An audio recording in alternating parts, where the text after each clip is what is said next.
Bonjour à toutes et à tous.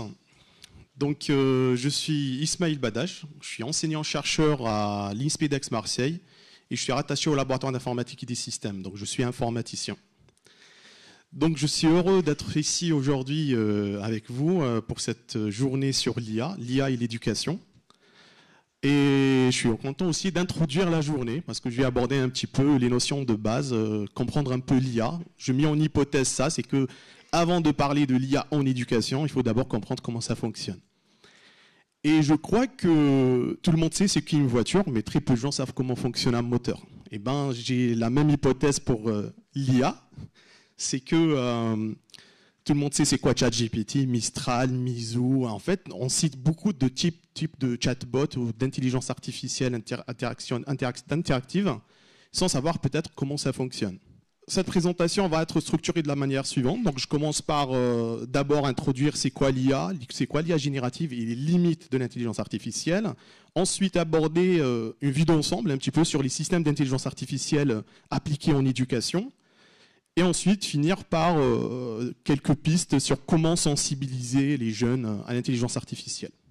Donc pour commencer, on revient un petit peu à la source, à la base. D'où est-ce qu'on a vu la première fois ce terme, intelligence artificielle? Tout a commencé en 1955, lors de la conférence à Dartmouth, où un ensemble de chercheurs, à leur tête John McCarthy, qui donne la définition suivante.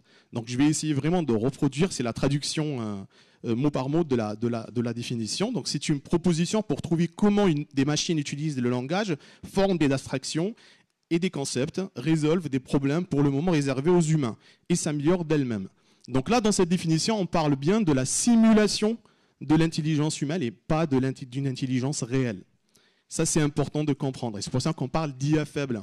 Ce qu'on appelle de l'IA forte, c'est un peu ce qu'on voit dans les films, chose que on peut dire que ça n'existe pas. Mais la première question qui a été posée autour d'une machine qui peut penser, réfléchir, ça a été fait par Alan Turing. Donc c'est lui qui a posé les fondements, ou bien qui a posé cette première question sur une machine qui pense. Pas le terme en lui-même, intelligence artificielle, mais qui est la machine qui peut réfléchir, penser et raisonner. Ma définition la plus simple que je peux donner, c'est qu'aujourd'hui, l'IA, c'est une branche des sciences informatiques qui vise à concevoir des systèmes capables de reproduire, d'imiter certaines fonctionnalités cognitives humaines, ou biologiques d'ailleurs, animales, en s'appuyant sur des algorithmes, des modèles d'intelligence artificielle ou ce qu'on appelle le machine learning ou des modèles mathématiques et des modèles d'apprentissage automatique. L'IA est appréhendée selon deux grandes familles de techniques et d'algorithmes. La première qu'on appelle l'IA symbolique, ce qui a fait beaucoup de succès avant les années 80. Et ensuite, il y a eu l'arrivée de ce qu'on appelle l'approche connexionniste, qui se base fondamentalement sur ce qu'on appelle les réseaux de neurones aujourd'hui. Mais entre les deux, il y a eu aussi des algorithmes statistiques. On peut citer par exemple SVM, Naive Bayes, Random Forest, ce qu'on appelle les arbres de décision. L'IA symbolique et les algorithmes statistiques, c'était des algorithmes qui sont basés sur des règles, des statistiques et des bases qu'on peut expliquer par la suite. Alors que l'approche connexionniste, qui se base sur les réseaux de neurones, c'est une approche qui est difficile à expliquer. Il y a une sorte de boîte noire, donc c'est pour ça qu'aujourd'hui, il y a tout un axe de recherche qui émerge, qui est sur l'explicabilité et l'interprétabilité des modèles pour les humains. C'est-à-dire comment la machine arrive à décider ou à prendre une décision particulière. Donc là, c'est juste une petite illustration. Donc pour ce qu'on appelle les approches symboliques, on a les systèmes d'experts qui ont fait un grand succès à leur époque. Et à l'autre côté, on a l'approche connexionniste. On parle de machine learning. Je dis que le machine learning peut être vu dans des démarches ou dans des techniques statistiques, comme ce que je viens de citer, ou bien ce qu'on appelle le réseau de neurones. Après, ce qui a explosé aujourd'hui, ce qu'on appelle le ChatGPT, c'est un peu ça qui a un peu cassé, qui a un peu bouleversé en fait. Il a démocratisé surtout l'intelligence artificielle auprès du grand public. C'est ce qu'on appelle le deep learning. Donc, c'est les réseaux de neurones à plusieurs couches. Pour faire simple, la différence entre une approche symbolique et une approche connexionniste, c'est que sur la première solution, c'est qu'on entrait des données par des experts annotés et un programme. Et ensuite, on espère que le programme arrive à générer une sortie, donc une autre donnée. Alors qu'avec l'approche connexionniste, on donne l'entrée et la sortie, et la sortie, et on essaye de concevoir le modèle. Ça, c'est la particularité des réseaux de neurones. Après, ça c'est fondé sur le raisonnement, sur la manière dont le cerveau humain fonctionne, donc l'idée vient de là. Alors, donc le premier modèle de langue, parce que ce qu'on appelle les IA génératives sont fondées sur ce qu'on appelle les LLM, Large Language Model. Et les modèles de langue, c'est pas aussi récent que ça que ChatGPT nous a fait croire avec leur chatbot. Mais le premier chatbot a vu le jour en 2023. En 2012, c'est Yann Lequin, un chercheur qui est français, qui est maintenant à la tête de Meta, dans le pôle de recherche, et qui lui qui est vu comme le pionnier du deep learning. C'est ce qui a un peu encore amélioré la conception de ce qu'on appelle maintenant l'IA générative. Donc l'IA générative, tout simplement, je sais que vous pouvez déjà imaginer la définition. Donc c'est un modèle qui arrive à générer des contenus multimodaux, images, vidéos, textes, etc., en réponse à une requête qu'on appelle aujourd'hui un prompt. Alors, là, je veux bien illustrer un petit exemple de comment ChatGPT, donc je prends l'exemple de ChatGPT, après c'est un peu la même démarche que Mistral, que Llama, que d'autres modèles génératifs, qui sont basés sur une architecture qu'on appelle les transformers, un article qui a expliqué la démarche qui sur le mécanisme de l'attention, et là j'essaye de l'illustrer à travers un exemple. Donc si on donne une phrase, par exemple, là, les fraises sont rouges, donc je vais les, et on demande à un modèle de compléter cette phrase. Et ben d'abord, il va générer des mots probables. Et ces mots d'où proviennent? À partir d'un entraînement qu'on fait en amont sur un modèle. Et ce modèle-là, il va nous suggérer des mots. Donc c'est une question un peu d'occurrence et de contexte du mot, comment il est apparu dans le texte d'entraînement. Donc là, par exemple, vous pouvez tester, vous aurez le même résultat que moi. Si vous posez la question et vous demandez un pourcentage et les possibilités des mots pour cette phrase-là, vous aurez mangé avec 60%, cueillir, acheter. Après, on voit que le pourcentage de probabilité diminue petit à petit. Certains éléments-là, il va les ignorer. Donc, par exemple, jeter, congeler, aimer, il va jamais pouvoir les générer, ou bien, sauf si on l'exige à les mettre en avant dans la phrase. Sinon, le choix, il va être pratiquement entre le 60%, le 15% et le 8%. Alors, 3 paramètres clés. Ça, c'est important aussi de savoir, c'est que, oui, les modèles ils contiennent beaucoup de paramètres, des milliards de paramètres, allant de 100 à 500 milliards de paramètres, mais les paramètres clés qu'on peut contrôler, d'ailleurs que vous pouvez trouver sur certains LLM que vous manipulez, comme Google AI par exemple, vous avez un petit paramétrage à faire sur ce qu'on appelle la température, qui contrôle la créativité. Vous avez aussi le top P, ça veut dire il sélectionne quels sont les mots à sélectionner, les mots probables à sélectionner, les 3 premiers, les 4 premiers ou autres. Le top K, donc ça c'est pour limiter le choix possible. Donc à côté, par exemple, là je rappelle un peu l'exemple. Donc par exemple, pour un modèle, il peut se focaliser uniquement sur cette partie-là. Il va probablement compléter avec manger, mais si on lui demande en fait encore un autre exemple de remplissage ou de complétion de la phrase, il va donner cueillir, ensuite acheter, ainsi de suite. Je reviens à une petite comparaison que j'aime toujours faire, c'est entre un peu la biologie et l'intelligence artificielle. Il faut savoir que l'être humain a environ 86 milliards de neurones, avec 10 000 interconnexions entre chaque 2 neurones. Donc je vous laisse imaginer combien d'interconnexions. Et il consomme, ce cerveau, 15 à 20 watts. Pour un bébé, il peut peser 300 à 500 grammes. Pour un adulte, un cerveau complet, c'est 1,5 kg environ. Contrairement à une intelligence artificielle, je vous laisse imaginer les infrastructures qu'il faut mettre en place pour entraîner un modèle juste pour qu'il puisse générer une phrase ou compléter une phrase. Et puis voilà, l'être humain est autonome, contextuel, il a des capacités sensorielles, d'autres signaux que l'IA actuellement ne pourra pas combiner, calculer ou exploiter de manière comme le fait l'être humain. Ça, c'est normal. Et puis, quand on parle d'intelligence artificielle, on parle de simulation, alors que l'être humain, il est dans l'interaction humaine, sociale, et compréhension vraiment du contexte et du monde physique qui l'entoure. Alors, je vais rapidement parler de quelques limites de ce qu'on appelle l'IA générative. Le premier point que tout le monde se soucie, c'est un peu les règles RGPD, donc les données personnelles, qu'est-ce qu'ils font avec, qu'est-ce qu'ils collectent, ils ne collectent pas. Effectivement, si on va sur les politiques décrites par l'ensemble de ces LLM, beaucoup d'entre eux, ils nous disent qu'ils collectent de l'information qu'on utilise, avec laquelle on interagit avec le chatbot. Donc le risque, il est fortement présent.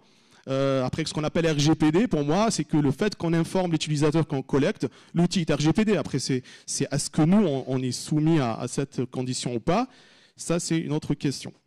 Alors, qualité de l'information, les LLM actuellement, une des limites qui n'est pas résolue, qui ne pourra pas être résolue, c'est une limite dans l'architecture des LLM, c'est les hallucinations. Le modèle peut générer de l'information erronée, incorrecte et parfois inappropriée.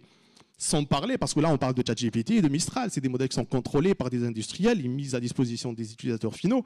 Mais imaginez qu'un informaticien il peut utiliser un modèle pour des finalités criminelles, par exemple. Donc c'est pas que ChatGPT qu'on a en face de nous, mais on a plusieurs types de modèles qu'on peut paramétrer, entraîner, notamment avec les modèles open source.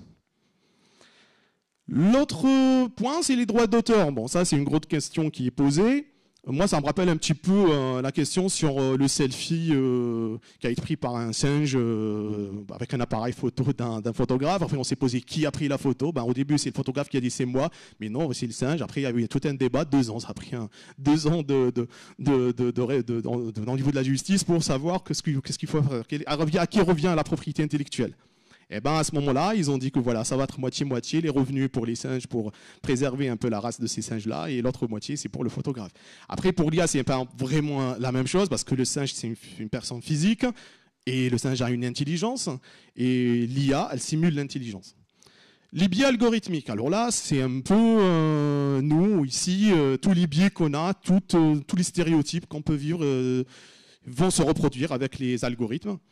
Au pire, ça peut être pire parce qu'il peut amplifier tout ce qui est stéréotype, discrimination, etc. Parce qu'il reproduit, il fait que régurgiter en fait les informations sur lesquelles il est déjà entraîné. Après, il y a des techniques pour limiter les hallucinations, pour contrôler, filtrer l'information. Par exemple, notamment les techniques de RAG. C'est une technique où on fait la recherche d'informations, on récupère des données, donc on contrôle sur quoi on va générer par la suite la réponse. Mais ce n'est pas parfait à 100% parce que le modèle reste toujours influencé par les données de pré-entraînement. Et ces données-là, souvent, ils ne sont pas accessibles. Donc, on ne sait pas sur quoi ils ont été entraînés.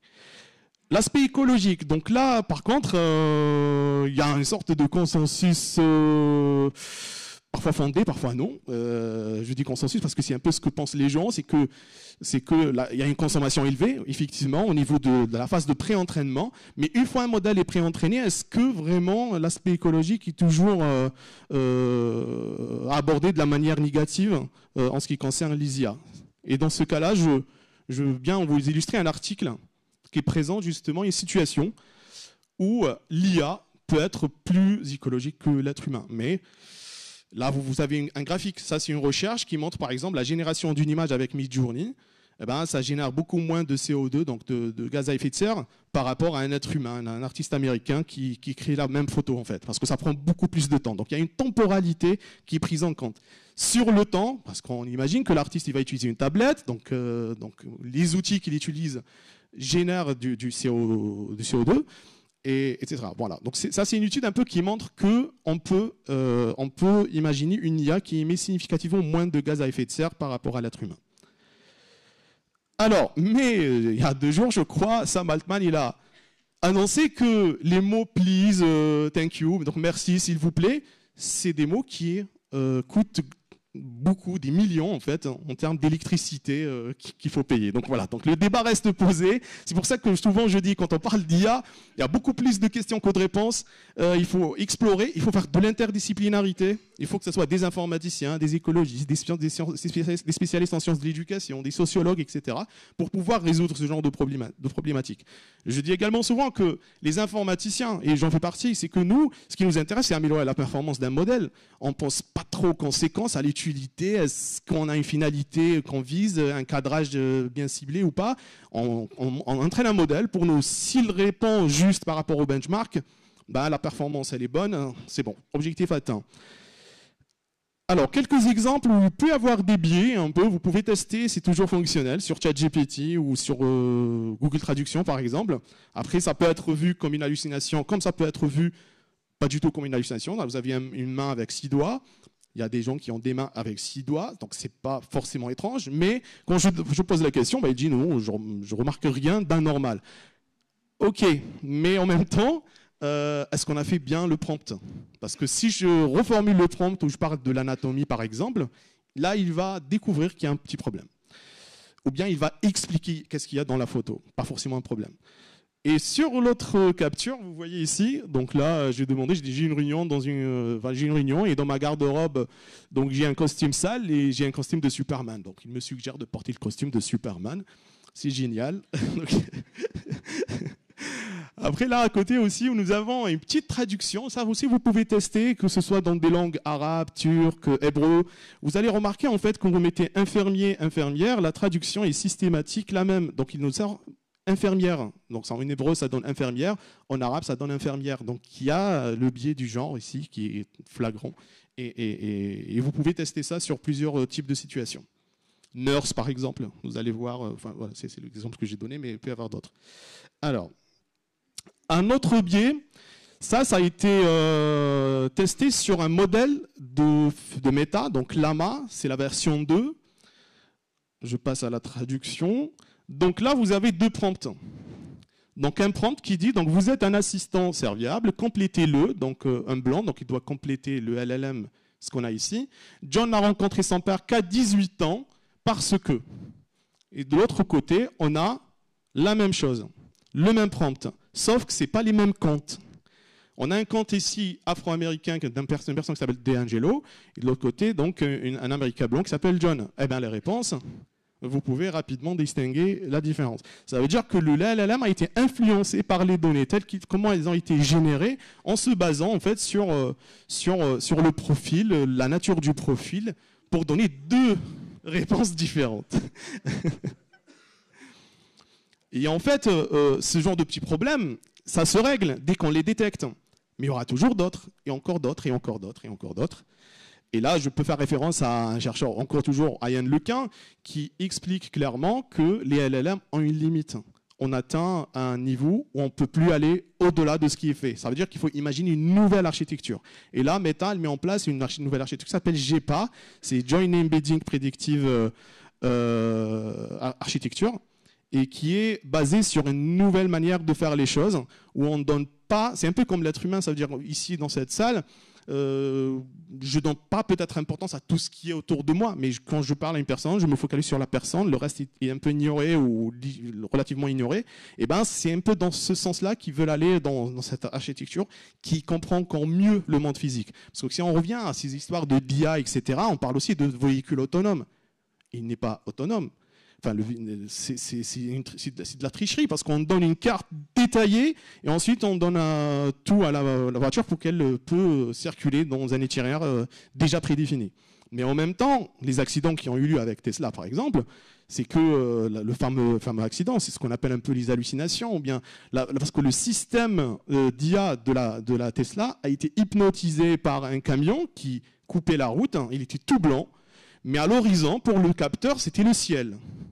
Et là, il s'est directement enfoncé sur le camion. La personne a été morte. C'est un accident qui a fait beaucoup de bruit. Et ça s'est encore reproduit sur d'autres situations un peu similaires, qui montrent les limites de l'IA. Alors, là aussi, un autre exemple que vous pouvez tester par vous-même en allant sur une plateforme que je trouve vraiment géniale, qui compare des modèles, compare IA. Donc là, parce que moi, je sais lesquels des modèles. Et sinon, le site, quand on choisit deux modèles, on donne deux prompts similaires et on regarde la différence. Après, on évalue le modèle. Et là, on va voir clairement, par exemple, ici, pour moi, c'est ChatGPT. Là, c'est Mistral. Le prompt, c'est quoi? Alors, c'est donc quelles sont les dates de la Révolution française. Vous voyez avec Mistral, sachant qu'on a une idée reçue qui dit que Mistral entraîné sur des données français, etc. Donc a priori, c'est le modèle qui va nous donner la réponse la plus complète. Mais là, c'est ChatGPT. Bon, c'est juste un exemple parmi d'autres. Mais voilà, c'est juste pour vous montrer en fait que vous avez une plateforme que vous pouvez utiliser, qui est mise à notre disposition et qui est safe. Alors, tous ces limites, tous ces biais d'où proviennent? C'est à partir de là. C'est à ce niveau-là qu'on a tous ces biais. C'est qu'au moment de l'entraînement du modèle, on donne un certain nombre de données, des quantités massives de données, qui contiennent des biais, qui contiennent des informations erronées, sachant qu'il y a un grand nettoyage qui est fait sur ces données. Ça veut dire que vraiment que des données bio. C'est-à-dire on ne donne rien de... Voilà, on nettoie, on sélectionne, et pourtant ça ne fonctionne pas à tous les coups. Et c'est pour cette raison que l'AI Act, par exemple, il considère que l'intégration de l'IA en éducation, c'est à haut risque. Vraiment, il faut beaucoup de contrôle pour la mettre en place et pour réussir justement à tirer profit de l'IA. Alors, je ne sais pas si j'ai débordé ou pas. Okay. Donc là, je vais essayer de donner une vue d'ensemble sur les systèmes d'intelligence artificielle. Là, j'ai choisi 2 articles. Un qui est avant ChatGPT, un peu avant qu'on arrive à entendre de ces modèles-là, que ça se démocratise, parce qu'en recherche, on connaissait déjà l'existence de ces modèles-là, ou les efforts de recherche. Et là, nous avons un peu... là, dans cet article-là, donc, il liste quelques approches ou quelques pistes sur comment peut-on imaginer des systèmes d'IA. Le premier, donc, c'est les systèmes adaptatifs personnalisés.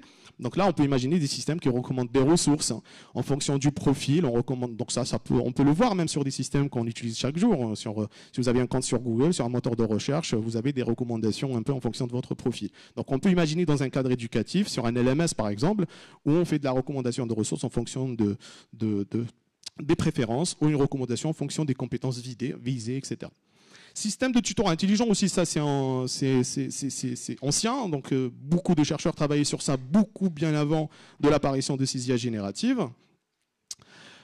Mesure et évaluation, on a toujours connu des petites applications qui automatisent un peu l'évaluation. Je ne sais pas, par exemple le TOEFL ou les QCM sont automatiquement corrigés par un petit système. Après, c'est difficile quand c'est en langage naturel, c'est un peu la révolution avec l'évaluation en utilisant les LLM. Profilage et prédiction, ça c'est beaucoup plus sur la partie analyse des données d'apprentissage. C'est que quand on veut par exemple prévenir le décrochage scolaire, en analysant les données générées par les étudiants, les apprenants, et comprendre un petit peu comment ça fonctionne, quelles sont les lacunes, où est-ce qu'ils bloquent, etc. Et ça, c'est des données qu'on peut avoir dans des LMS par exemple, qu'on peut récupérer et exploiter dans certains types d'objectifs comme ça. Un autre article qui arrive un peu après l'apparition du premier GPT, c'est le GPT-3 d'OpenAI. Et là, nous avons vraiment un panel d'applications possibles. Vous voyez que c'est très commercialisé, donc ça attire beaucoup les entreprises. Ils développent des petites applications pour un objectif bien précis, et après, ça fait une application. Mais derrière, c'est toujours les mêmes modèles. Ça veut dire qu'on a des LLM, on n'a pas une infinité de modèles. Hein. Les plus connus sont là. Et puis, il y a des techniques de fine-tuning, d'alignement, d'adaptation de ces modèles pour des finalités comme celles citées dans ce tableau. Donc ça, c'est pour les applications IA centrées élèves.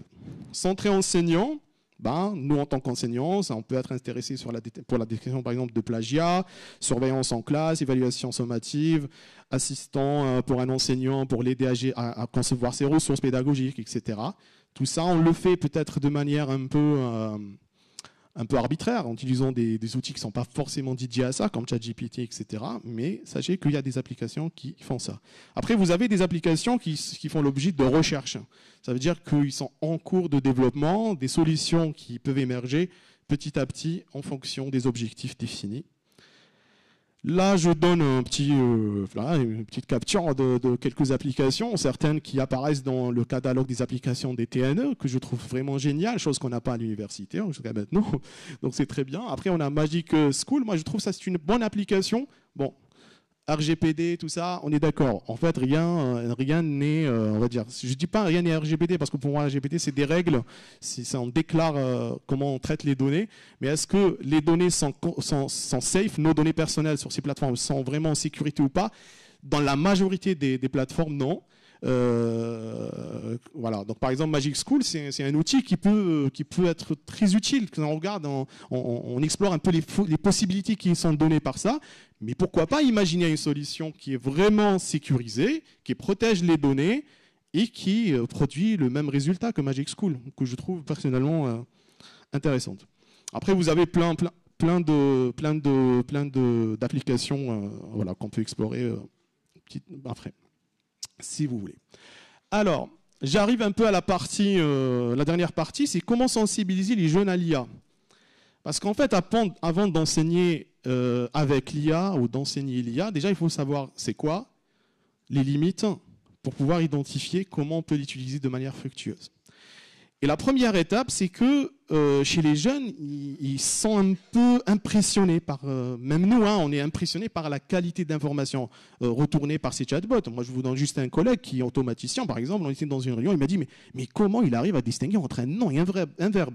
Pour lui, déjà, c'est un truc de fou. Donc imaginez que ça peut rédiger des documents, ça peut générer des images. Le concept derrière, pour information, c'est le même. Ça veut dire la manière dont on traite le texte, c'est la même manière utilisée pour traiter des images, des vidéos. Parce que l'information est vectorisée. Donc elle est dans un ensemble de chiffres qui représentent un peu l'information pour ensuite générer le pixel probable pour une image ou bien le mot probable pour compléter ou pour rédiger. Et là, nous avons 3 applications que je trouve super intéressantes. Une qui est déjà listée, voire même 2, qui sont déjà listées sur le catalogue des TNE. VitaScience, il propose des petites applications pour visualiser, ça c'est important, visualiser comment fonctionnent les LLM. Par exemple, là, pour la génération de texte, si vous allez sur l'application, vous avez des données d'entrée, et ensuite en sortie, vous avez une probabilité estimée. Et c'est bien que les étudiants, que les utilisateurs finaux comprennent que finalement c'est une histoire de probabilité. Autrement dit, tout ce qui est généré par une IA générative textuelle, par exemple, ce n'est pas la probabilité de la bonne réponse, mais c'est la probabilité du mot suivant. C'est totalement pas la même chose. C'est pour ça qu'au tout début de la première version de ChatGPT 3.5, on a posé des prompts un peu pour s'amuser en disant par exemple comment les vaches font des œufs. Il commence à expliquer comment les vaches font des œufs. Parce que dans ces données, il a des exemples un peu peut-être des blagues, peut-être du sarcasme, je ne sais pas. Donc qui ont permis ou peut-être c'est de l'information qui n'est pas existante dans le corpus de pré-entraînement. Après là, les 3 font un peu la même chose, mais ce que je trouve intéressant, c'est beaucoup plus ça. Ensuite, vous avez ça, c'est vraiment rapide, facile à manipuler, pas besoin de s'inscrire, etc. Et ça, c'est une application, je ne sais pas si vous connaissez, mais qui a été développée à Aix-Marseille, à l'Académie d'Aix-Marseille. Moi, je l'ai découvert dans le site de l'Académie, et qui offre vraiment un panel de données, des jeux de données, images, textes, pour voir comment on peut générer, pour simuler des modèles d'intelligence artificielle ou du machine learning. Alors, quelques ressources que je partage avec vous, parce que je vais partager par la suite donc, les diaporamas. Donc vous aurez accès à tous ces documents-là en cliquant juste sur la capture. Donc j'ai sélectionné ce que je trouve le plus pertinent. Vous savez, ce document-là, par exemple, il a eu le prix de la chaire UNESCO. Donc c'est Colin de Laïgra qui est un des auteurs de ce bouquin, que je trouve très pertinent pour commencer. Le guide aussi de l'INSPE de Créteil aussi. Et voilà, d'autres ressources ici. Après, si vous voulez faire une lecture un peu plus aisée et pour découvrir, ça c'est un super beau livre, Stanislas Dehaene, Yann Lequin et Jacques Girardon. Donc Stanislas Dehaene, c'est un neuroscientifique qui aborde la question du cerveau, comment le cerveau fonctionne. De l'autre côté, vous avez Yann Lequin, l'intelligence artificielle. Et le confrontement des deux, ça donne une bonne visibilité sur c'est quoi l'IA et comment peut-on exploiter tout ça. Donc j'arrive à la fin de cette présentation et je finis avec ces 2 citations. Donc une citation qui est souvent associée à Albert Einstein qui dit que les machines un jour pourront résoudre tous les problèmes, mais jamais aucune d'entre elles ne pourra en poser un. Là on fait référence un peu à la créativité, parce que les modèles font que regurgiter de l'information existante, déjà connue. Et de l'autre côté, nous avons une caricature d'un dessin réalisé par des anti-électricités en 1900. Voilà, vous avez donc la crainte de l'électricité à l'époque, sauf qu'aujourd'hui, c'est indispensable. Merci.